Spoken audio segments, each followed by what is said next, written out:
Just so you guys know, we are going to be recording these sessions so that we can share them out, and anyone who wants to go back and re-listen, or who doesn't get to be a part of this today. So we will be recording, but we have Dr. Bethany Logan on with us today. She is our safety and security officer for the district. She is our assistant superintendent, and she's going to be going over kind of what's going on at Smithville ISD in terms of safety and security. And I'm just going to let her take it from here. Perfect. Thank you, Lindsay. We really appreciate you and all that you do. First of all, welcome to our School Safety Lunch and Learn. When we talk about school safety, it is truly a team effort. It doesn't just happen. Oh, I'm going too fast. It's not just one component. It's not just law enforcement. It's not just parents. It's not just school admin and teachers. It's a community. And one of our goals in Smithville ISD is to make sure that our parents and our students and our stakeholders are aware of the things that we're doing, but also to be proactive in the work that we are taking part in. So one of our things, I'm trying to get this to move. Sorry, technical difficulties. All right.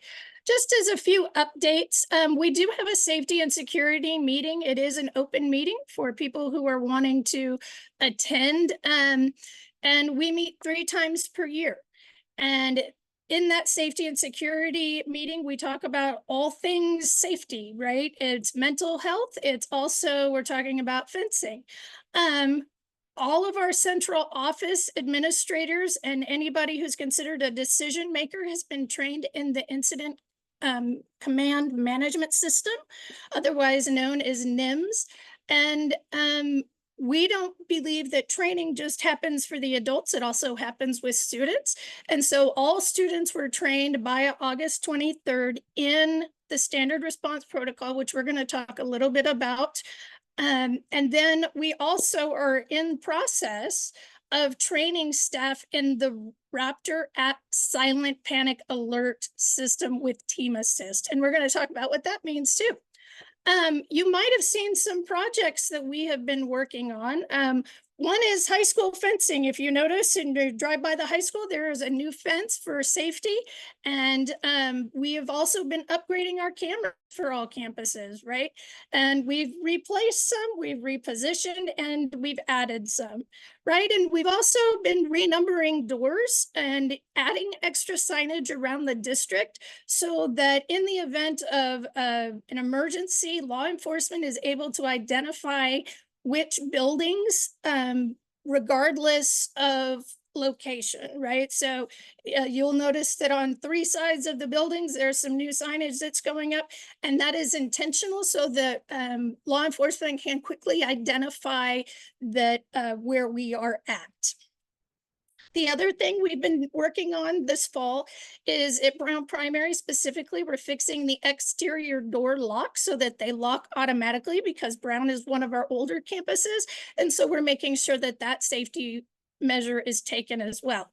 Coming in November, we will be having shatterproof window film installed on exterior windows and at front doors and the glass that's around the front door of the building. That is a safety requirement by the state of Texas. You will not see it. When you see the window film, you won't even notice that it's there, but it is shatterproof. And so at elementary and Brown Primary, we're installing a non-scalable device on the fences that are existing to meet the safety standards. So that's coming in the next month as well. So we have lots of things happening. I did want to talk a little bit about safety in the standard response protocol, because the standard response protocol was developed so that we are using the same language at school as fire, EMS, and police. And so we work with students and we teach the students and the teachers and all employees, what does that really mean? So a hold, if we initiate a hold, that can be used for different things. If there's a medical emergency and we need EMS to come into the building, or it could be that there is a utility issue. And so it doesn't mean that there's a major emergency. It's just there's activity in the building that we need to take care of.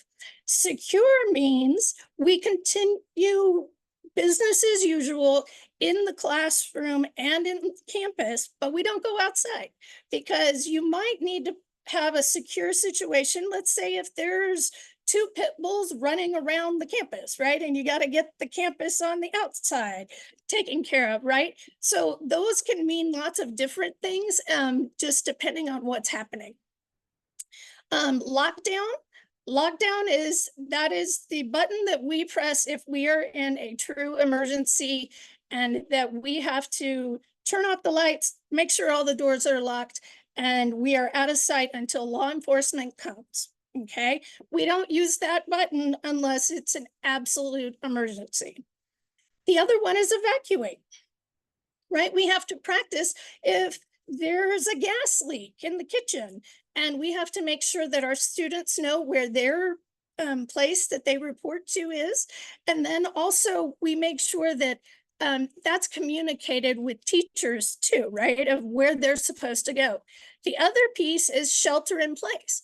When we would use that would be, for example, a train derailment. And if there were hazardous chemicals on the train derailment, they would tell us we must shelter, and we would initiate that piece at the campus level. All right, so just so that everyone is aware, we require that all exterior and interior doors are locked at all times. And what we know from research is that a locked door will stop an active shooter. No doors have been breached that were locked in any active shooter event. And so that is why we prioritize locking interior and exterior doors. We don't prop doors open. If you see a prop door open, let me know, because they're not supposed to be propped. Right? The other piece is we have to know our students, we have to know our staff members, we have to make sure that our visitor protocol, right, where you get the badge, is in place at every campus. That way we all stay safe, because vigilance is key, right? So if you see something, say something. Because if we don't know, we can't fix it. So a couple of things to know that what we do here at school is we require all staff to have ID badges, right? We have control exterior door access at junior high and high school, and we have vestibules at high school, junior high, and elementary. We also have a program called Raptor, which runs background checks on visitors who are on campus, right? To make sure that there's no issues with law enforcement. And so I think, oh wait, I'm going backwards. Okay, so when we talk about the standard response protocol, I wanted to give you a sample of what the lessons that we work with students at, because safety can be kind of scary, I think, especially for the little ones. And so we don't want it to be scary. We want it to be a proactive approach. And so this is just an example of a second grade lesson that students we have worked with them on, so that they're not afraid of when we go and say, well, we're just going to hold. And so, we'll practice with music and we'll practice with different things so that students feel comfortable and they know the vocabulary before we even practice a drill. I did mention Raptor, and we have been training staff in Raptor because it's not only how we check in visitors, but it's also how we respond in times of an emergency, and also with our drills, and also if teachers need assistance, if there's a fight or if there's a student who needs medical attention. they can go into Raptor and notify the right people, right? Because sometimes texting takes too long. And what Raptor will do, it will give their geolocation of where the event has taken place. So we have been working with our staff and training our staff. In fact, this morning at elementary, how do you take attendance in Raptor? How do you report an incident if there is an issue that you're having, right? And so we've been working with our teachers and our staff members, from maintenance to nursing staff, of how do we utilize this tool in the event of an emergency. What I can tell you is we're learning a lot, because like, for example, this morning we were doing a lockdown drill, right? And we notice when teachers are accounting for themselves and their students, and it'll give us a percentage. It'll tell us where the teachers are located. If they're on campus, off campus, it'll give us the geolocation so that we can account for all students and staff.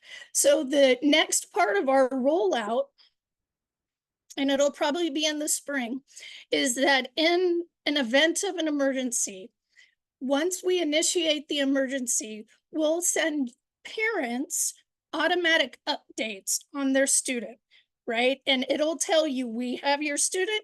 If we have to move a building, it'll let you know that they are on the bus, that they are proceeding to the reunification site. And so it's a really cool program, and it's an effective tool to make sure that parents are notified, but also that we can account for everyone in the event of an emergency. So it is coming to a school near you. It's already in progress, but we are making sure that our staff feels comfortable using the different tools within Raptor.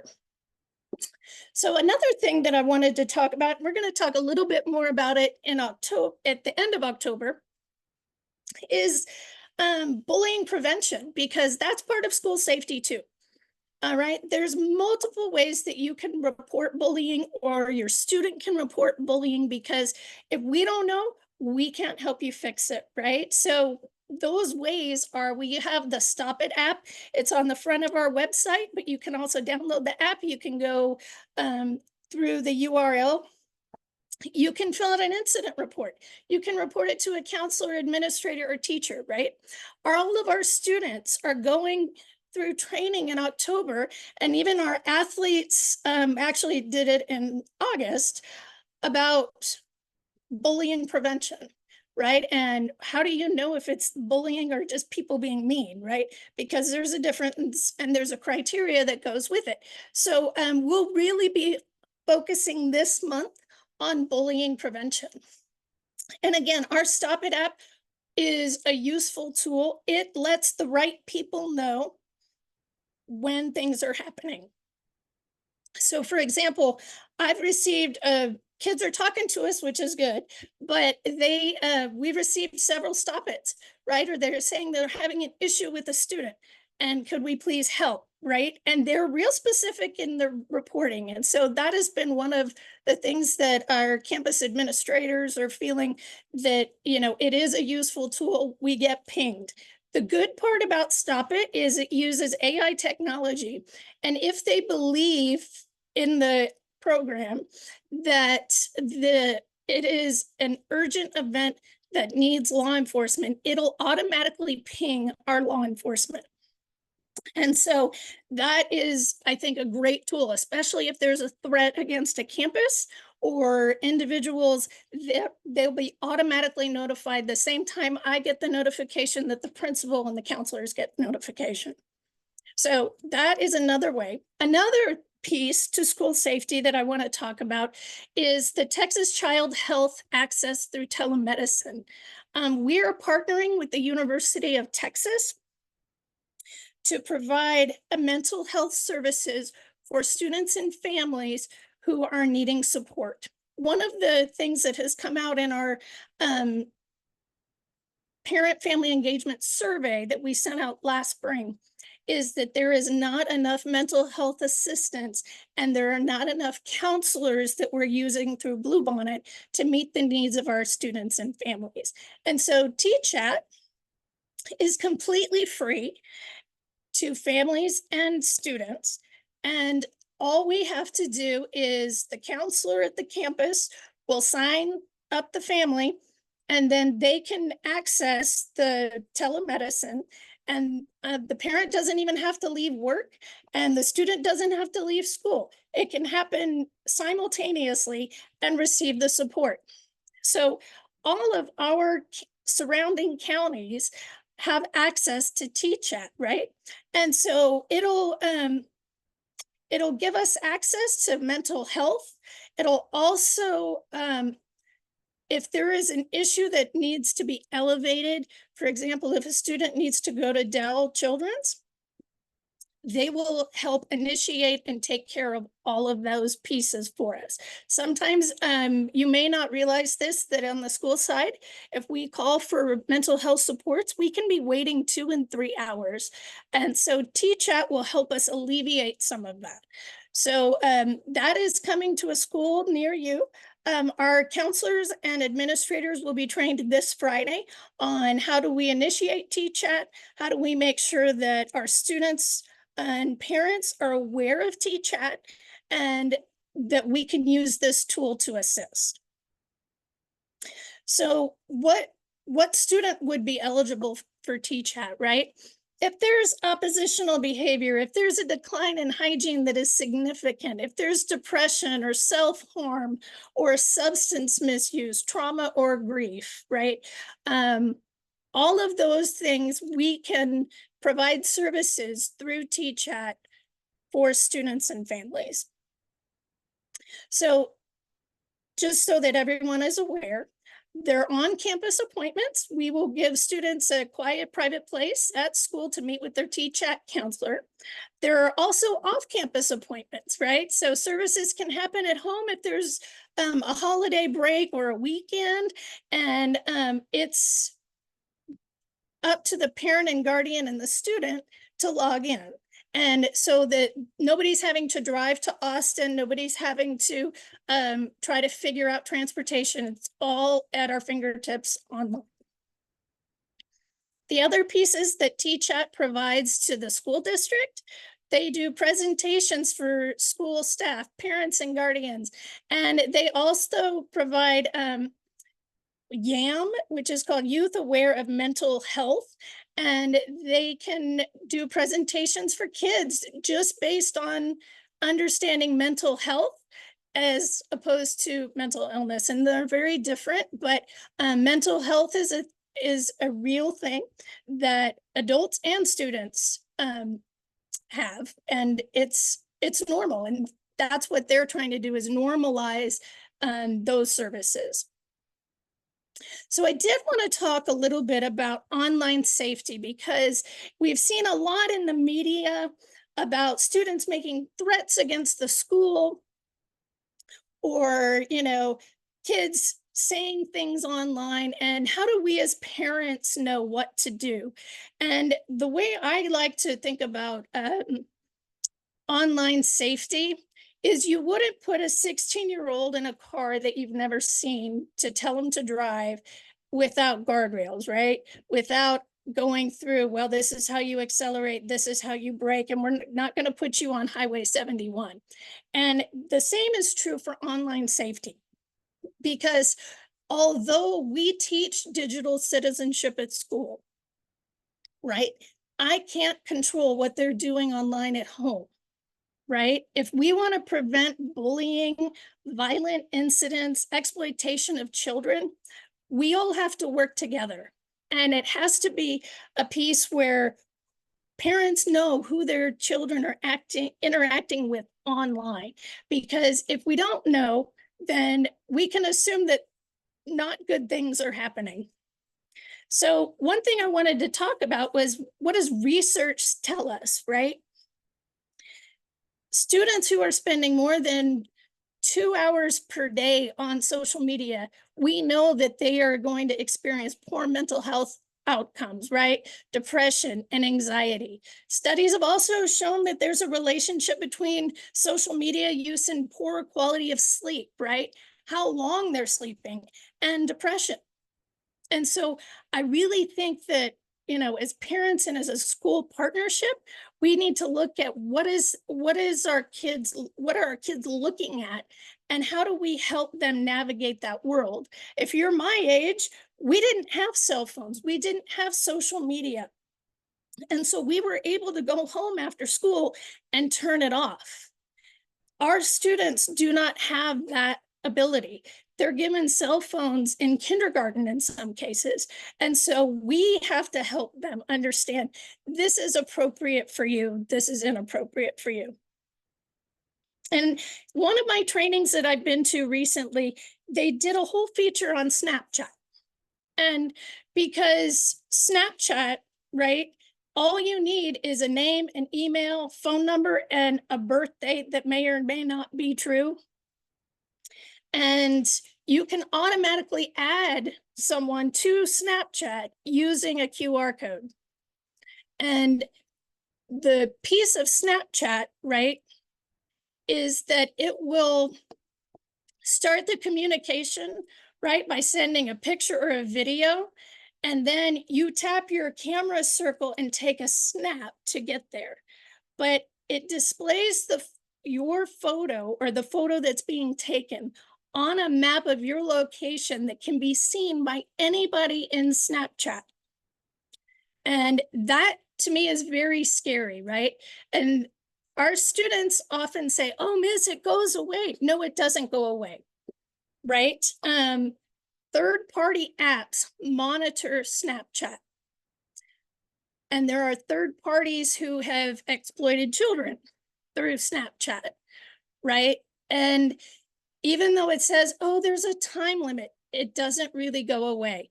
Law enforcement agencies, they can retrieve snap maps, and snap stories easier than you think.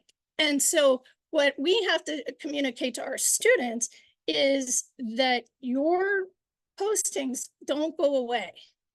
And whatever you put on social media is not private.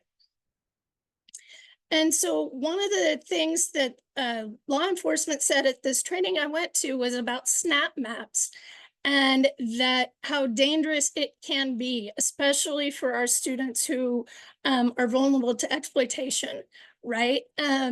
You can submit snaps to SnapMap, but you can also turn this feature off. And I would strongly suggest, if your children have Snapchat, that you turn snap maps off and really talk to your child about how it's being used. Another feature as a parent that you can do is they are introducing new parental controls that allow parents to restrict their teens from interacting with the app's AI chatbot. And what that really does is it limits to whom they're seeing snaps from, right? It also will allow you as parents to view your teen's privacy settings and set it up where they can't view it between certain hours. And if you want to monitor their snaps, you can set the parameters of what you would like to see. So if they're looking at violent things, if they're looking at things that are sexual in nature, you can automatically be notified when that happens. So I strongly suggest that if you haven't taken part in the parental controls, do it today, because our students, they're spending a lot of time online, and the activity that we know that they're online with isn't always good. So another piece of the digital world that we really have to be vigilant as parents about is talking about prescription drugs. When are drugs an issue on your child's cell phone? Right. And so I put up here common emoji codes, and I got this from another training I went to, right? Of when students are being solicited drugs, right? What are the signs for Adderall? What are the signs for dealers, right? Like I personally don't know any of these, and I was just floored. I was like, who knew what all these meant? But with the advent of social media, we as adults who don't normally know this stuff, we have to become educated on how we are talking to our kids about social media and about their interactions online, but also knowing when we're looking at our students' phones, what are those things that may be big red flags? And so that is pretty much my presentation. I'm open to questions if you have any for me that I can answer, or topics you might want to see in a future lunch and learn. I'm more than happy to answer any of those at this time.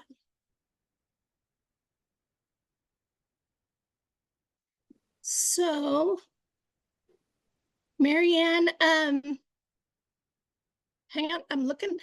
Are the Raptor and Stop It apps only for SISD members, or will parents and students have access to these? So how Raptor works on the parent side and the student side, right, is once I turn it on, because we're training right now with students, is you will automatically receive push notifications. I believe that they're every 10 minutes if there is a critical incident of updates about what's going on with your student.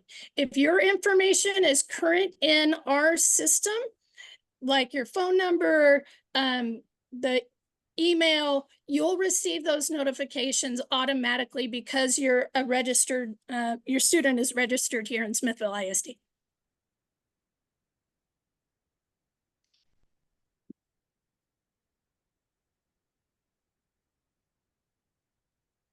So you don't need to get the app.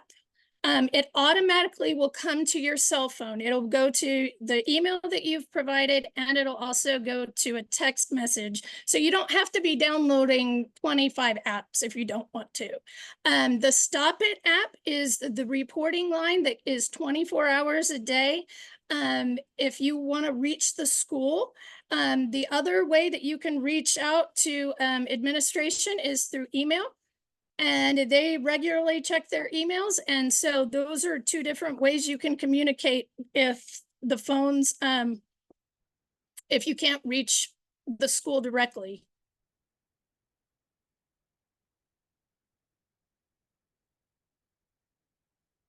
Any other questions?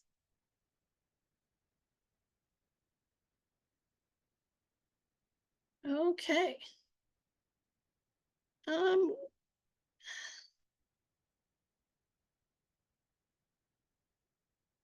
So Miss Kellogg, I don't know that I have those powers in Zoom. I have it. I just wanted to ask first.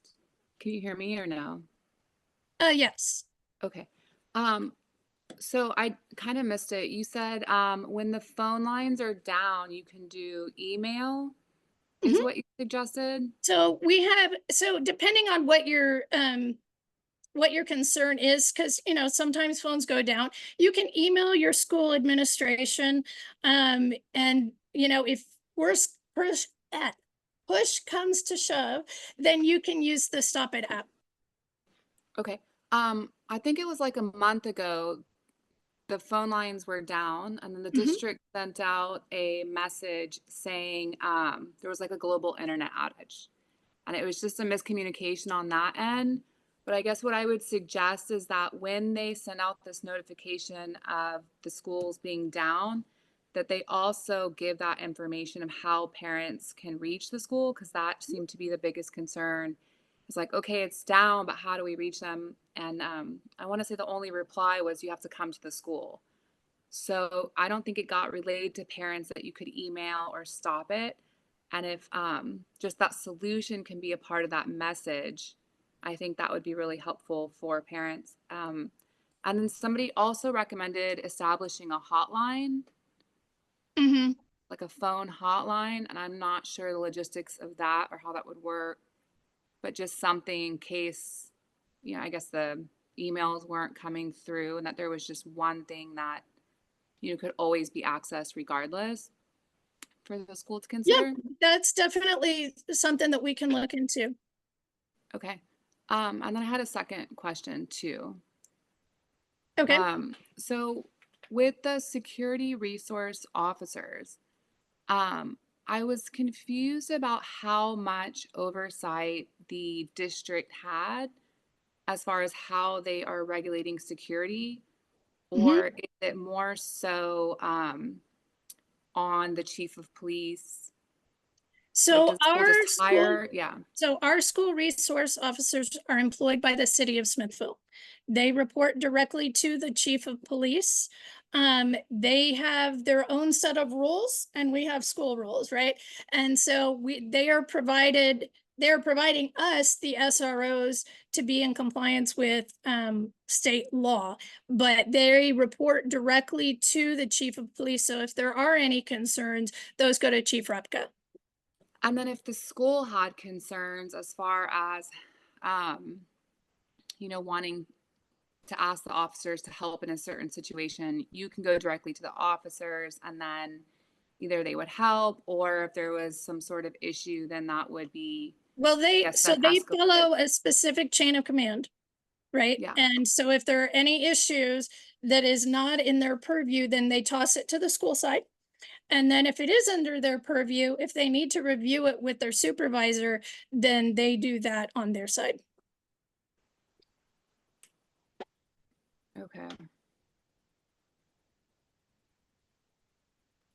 All right. Okay. Thank you. Ms. Saunders, I don't think we have anybody else in the chat, but I do want to tell everyone thank you again for coming to this, because it is important that we're all in communication and that we are all rowing in the same direction.